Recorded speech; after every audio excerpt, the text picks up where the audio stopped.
кеш жарық баршаңызға. Қалайсыздар? Астанадан сөйлеп келе жатқан Айдар Құдайбергенов.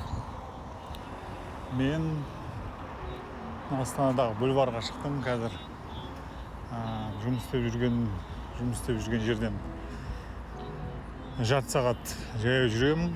Отыратын автобусқа дейін, содан кейін автобусқа отырамын деген сияқты. Сөйтіп өзім аялдама барақ кетіп жатыр. Мына жақта жастар ән салып жатыр. Жалпы әртістер көшеде отырған. Мына жақта жеткізумен айналысатын балалар жүр. Сол жағымда кептеліс болып жатыр дегендей сіздерге кішкене алдында Астананың үлкен жаңағы үйлері, ғимараттар, неше түрлі. Жалпы мен сіздерге бүгін байланысқа шығып отырғанымның бір себебі бар. Ол себептер мен алдында осы алдыңғы эпизод мен салдым ба салмадым есімде жоқ қазір. Жалпы айтпағым, мен медиа буткемп деген бір шараға бардым.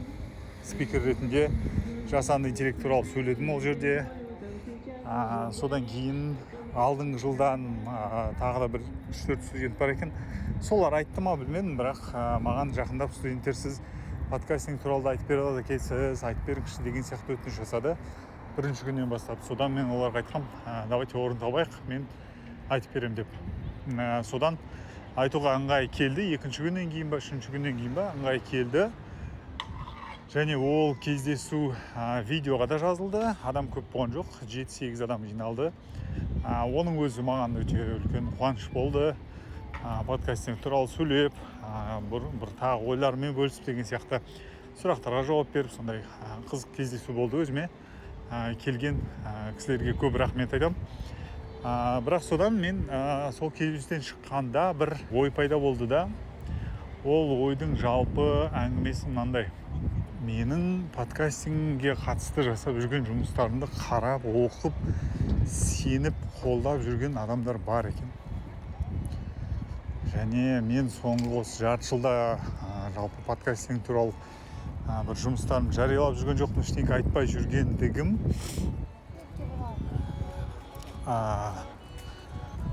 ол кісілердің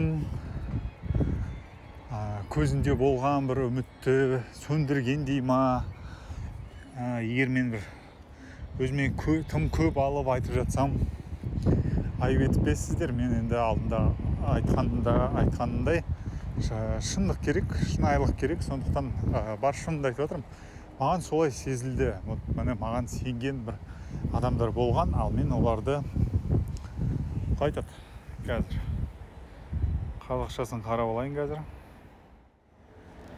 Мен ойыма келген сөз, ол подвел их деген сөз келбеді. Аудармадан қарасам, алдады, үмітін ақтамады деген сияқты сондайға келеді екен. Содан енді аяқта біреулер қырлайын деп жатыр. Окей. Ендігі мәселе мынандай, мен сол кісілердің алдынан өтіп бір осындай эпизод, немесе видео, немесе бір осындай аудио эпизод, немесе видео YouTubeға салатын, плюс бір мәтіндік пост жазуым керек деп түсіндім. Мәселе былай. Мен подкастингге қатысты күресімді жалпы алғанда тоқтатқан жоқпын. Мен тек қана бұл нәрсе туралы қазақ тілінде, Қазақстанда бұны насихаттап, айтып, сөйлесіп, соны ғана тоқтаттым. Алдыңғы эпизодтарымды тыңдасаңыздар, ол жерде осы туралы бірталай айтқанмын. Егер менің айтып жатқаным, менің жасап жатқаным Қазақстанға, қазақстандықтарға керек емес болса, егер менің жасап жатқаным оларға былай айтқанда кедергі келтіріп жатса, мен сондай бір жаман адам болып, қалайда токсик дейді, сондай адам кейпінде болсам, жақсы дедім мен, тамам дедім, жарайды, жақсы. Мен түсіндім, маған егер сіздерге керек емес болса, онда мен сіздерді мазаламай қояйын деген нәрсе ғана. Ол сондай ғана нәрсе, бірақ бұл мен жалпы подкастинг туралы ойламай кеттім, ол туралы ізденіп жүрген жоқпын деген сөз емес. Бұл жұмыстарымды мен ары қарай жалғастырамын. Жаңа кездесуде де айтқанмын, мен өзімнің алға қойған үлкен мақсаттарым бар. Енді нақты бір мақсат, сол мақсатыма жету, соны іске асыру, соны да өзім қатты сенемін ол идеяма, бірақ маған әзірге өте қиын болып көрінеді. Барлық аспектілерін мен түсінемін деп айтпаймын, мен түсінбейтін жерлері бар. Сондықтан әзірге ол туралы бір жар салып айтып, бір ондай істеп жатқан жоқпын. Ол бір. Екіншіден, бұл ісімді мен Қазақстанда жасамаймын. Қазақстанда ол жай RSS деген нәрсені түсіне алмаған аудитория бұл идеямды тіпті мүлде түсініп, тем более қолдап, оны қолданады деп айта алмаймын. Сондықтан бұны Қазақстанда істемеймін. Қазақ тілінде контент пайда болуы мүмкін, мәтін, аудио пайда болуы мүмкін, бірақ оны бір іске асырып, былай деп айтпаймын. Оның орнына бұл нәрсені мен смыла деп ағылшын тілінде жасамақшымын. Ағылшын тілінде аудитория әрине үлкендеу. Ол жақта RSS деген нәрсені адамдарға подкастқа қатысты екенін түсіндіру қажет емес. Оларға ол жақта былай да белгілі, подкаст деген ол RSS-пен тарайтын аудио немесе видео жинақ екені. Әр жерде кішкене өзгертілген нұсқалар бар дефиницияның, бірақ жалпы алып келген кезде әлемдік нарықта подкасттың негізі ол RSS, және оған ешкім дегенде мен қазір жеке тұлғаларды айтып жатырмын, ал үлкен компания, корпорациялар әрине өздері ойлап тауып алған сондай бір дефинициялар бар. Ол бөлек әңгіме. Рынокқа байланысты ғой енді, оларға жаңағы сол баяғы аудиторияны өздерінің платформасында ұстау керек, Spotify болсын, Яндекс болсын, Google болсын, қайсысы болмасын, өз қолданушыларды өздерінің платформаларында ұстағысы келеді. Сондықтан оларға RSS деген нәрсе ыңғайсыздау. Содан бұлар подкастинг деген нәрсенің анықтамасын бұрмалайды, ауыстырады. Ал егер жалпы бұрыннан келе жатқан баршаға ортақ подкастинг алатын болсақ, оның негізі RSS. Сонымен ары қарай Қазақстанда керек емес екенін айттым. Содан кейін қазақ тілінде істемейтіндігімді айттым. Ағылшын тілінде болатындығын айттым. Жалпы алғанда мәселе осыда. Егер сіз осыған дейін менің подкастинге қатысты істеген істерімді көріп, істеген істерімді оқып, мен жасап жүрген шараларыма немесе жаңа подкасттарын тыңдап жүрген болсаңыз, мен сізге айтарым алдымен бұл рахмет, алғыс, көп рахмет сізге. Осындай қиын нәрсені түсініп біліп, соның маңыздылығын бағалай біліп, маған қолдау көрсетіп жүргеніңізге көп рахмет сізге. Екіншіден, мен бұл іске қатысты жұмыстарымды тоқтатпағанымды айтамын.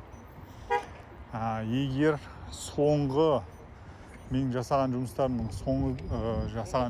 не туралы қалай болатқанын білгіңіз келсе, оның ең дұрыс жолы меніңше ол барып менің жеке блогыма жазылу, қазақ тіліндегі жеке блогыма жазылу. Сол кезде мен ол жерде барлығын жазып отырамын. Бүкіл жаңалықтарым сол жерде жазылады. Сөйтіңіздер. Сол кезде барлық жаңалықтар сіз кәдімгі немесе почтаңызға, немесе RSS ридеріңізге алып отырасыз.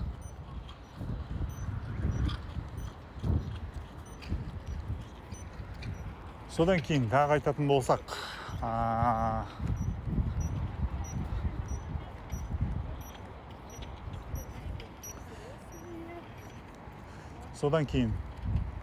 егер менің блогымда коммент жазу деген функция жоқ, өйткені ол статикалық блог, ондайды қосу кішкене ыңғайсыздау. Сондықтан егер сұрақтарыңыз болса, ұсыныстарыңыз болса, менің қазіргі істерім жалпы мына жазып жатқан сол блогтағы посттарға қатысты пікіріңіз болса, маған почтама хат жазыңыздар. Ең дұрыс жолы сол. Почтаға хат жазасыздар, және мен оған бұйырса сіздерге егер білсем жауап берем хаттарыңызға. Мәселе сондай. Ыңғай келсе, мен әлеуметтік желілерге кірмей жүргеніме өтірік айтпасам 5 ай болып қалған шығар. Әлеуметтік желіде мен Facebook, Instagram және Twitter'да айтып отырмын. Оны ВК дегендер ол екі бастан, TikTokқа да кіріп жүрген жоқпын. Мен қанша болған бірталай болды. Сондықтан ол жерлерде әзірге ештеңке жариялауға құлқым жоқ. Ештеңке жариялап, айтып істеуге жалпы ойым жоқ. Байланысты осы электрондық почта арқылы ұстаймыз, немесе Telegram арқылы. Телеграмда өзімнің кішігірім бір арнам болған, ол арнаны да жойып жібердім, өйткені ол да бір уақыт алып, сондай бір. Сол арна, мен енді жарайды түсінде салайын, неге кеткен әлеуметтік желіден. Әлеуметтік желі көп уақыт алады, ол бір. Екіншіден, ол жерде біріншіден маған керек емес. Екіншіден, менің ашуымды келтіретін нәрселер көп жарияланады. Менің ашуым тез келеді, сондай адаммын да. Сондықтан ол жерге кіру маған керес едім келтіріп жатыр. Сондықтан мен жалпы кірмеймін деп шештім. Содан кейін тағы мынандай нәрсе бар. Сен мысалы Telegram арнаны алатын болсақ, сен Telegram арнаны жүргізгенде бастапқы ісің сол Telegram арнаның оқырмандарын көбейтумен айналысып кетеді. Сен бастапқы фокустағы мақсатың екінші орында қалып қалады да, ал Telegram арнаның оқырмандарын көбейту сол бірінші орынға шығып кетеді да, сенің мақсатың сондай болып кетеді. Маған сол жер ұнамады. Сондай нәрсе мүмкін жалпы мен ондай нәрселерді жүргізе алмайтын шығармын. Мүмкін содан кейін де маған ол ыңғайсыз болған шығар.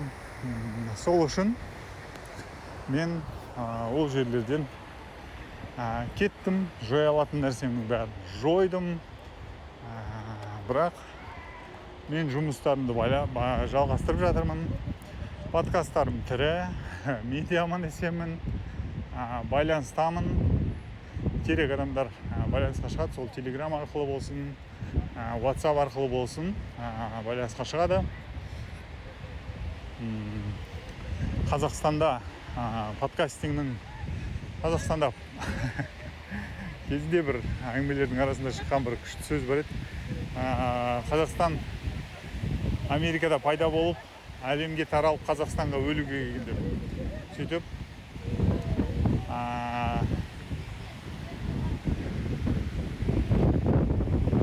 өкінішке орай Қазақстанда подкастинг бұрыс жолмен кетті деуге болатын шығар.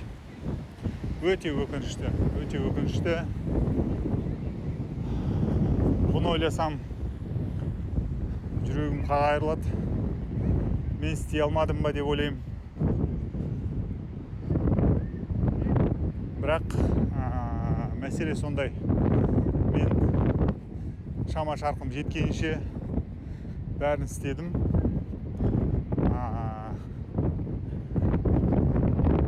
Бірақ бұл нәрсе осы жолмен жүру керек болған шығар. Қарап тұрсаңыз, бізде барлық нәрсе басқаша. Дұрыс нәрсе жазылады, бірақ бұрыс нәрсе істеледі. Сондықтан ол подкастингке де келді, және ол тек қана подкастинг емес, біздің кез келген саланы алатын болсаңыз сондай керемет нәрселер жазылады, айтылады, бірақ іс жүзінде мүлде басқа, қарама қарсы нәрсе болып та шығуы мүмкін. Сондай нәрсе. Сондықтан сол айтарым осы. Мен подкастингдегі жұмыстарын жалғастыра беремін ары қарай. Ал қазақ тілінде ол туралы айтпай ақ қоямын, ешкімге жазбай ақ қоямын. Көп рахмет. Мен былай айтқанда тойдым.